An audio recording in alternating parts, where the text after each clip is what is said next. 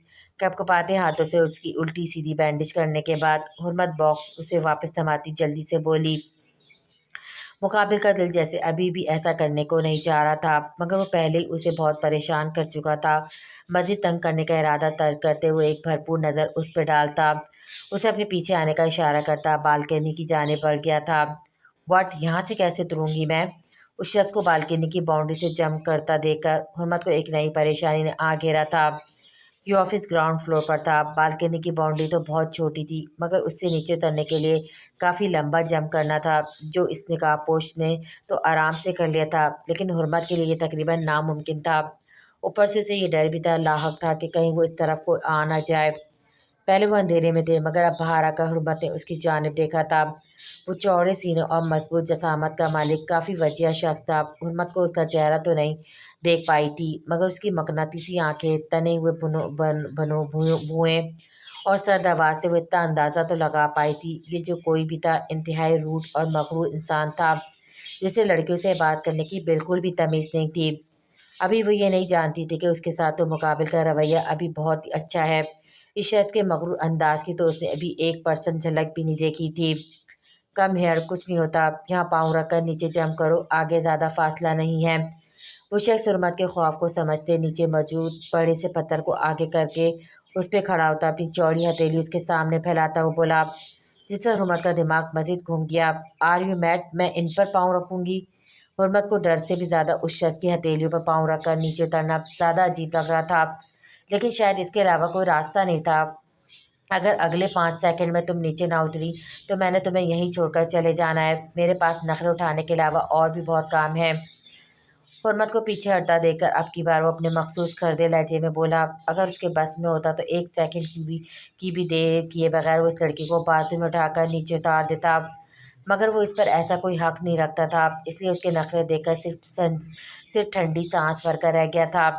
یہ شاید اس کی زندگی میں ہی پہلی بار ایسا ہو رہا تھا کہ وہ کسی کے نخرے برداشت کر رہا تھا، لیکن اس کے پیچھے بھی مجبوری دل کی تھی۔ اس کی بات پہ حرمت کا دل کیا اس کے ہاتھوں کی بجائے سر پہ ہی پیر رکھ کر آگے چلی جائے، جو کچھ زیادہ ہی گھما ہوا تھا۔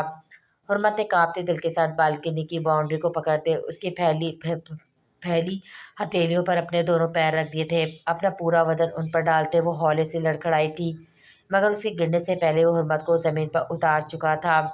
اگر کوئی اور موقع ہوتا تو حرمت اس شخص کی پھرتی اور شرافت پر اس سے امپریس ہوئے بغیر نہ رہ پاتی، مگر اس وقت وہ بس یہاں سے غائب ہو جانا چاہتی تھی۔ اس نے کیا بھی ایسا ہی تھا، نیچے اترتے بنا پیچھے مڑے وہ وہاں سے نکلتی چلی گئی تھی۔ میرون سادہ سا لباس میں ملبوس یہ نازک سی لڑکی اس اجنبی کے دل پر اپنی بہت گہری چھاپ چھوڑ گئی تھی۔ اس کو دور جاتا دیکھ کر وہ شخص ہاتھ پر بندھی بینڈیج پر ہونٹ رکھتا ہولے سے مسکرا دیا تھا۔ یہاں آنے سے پہلے اس کو بالکل بھی اندازہ نہیں تھا کہ آج کے دن اتنے حسین لمحے اس کے حصے میں آنے والے تھے۔ گہری سانس ہوا میں خارج کرتے چہرے پر نقاب درست کر کے وہ تیز تیز قدم اٹھاتا وہاں سے نکل گیا تھا۔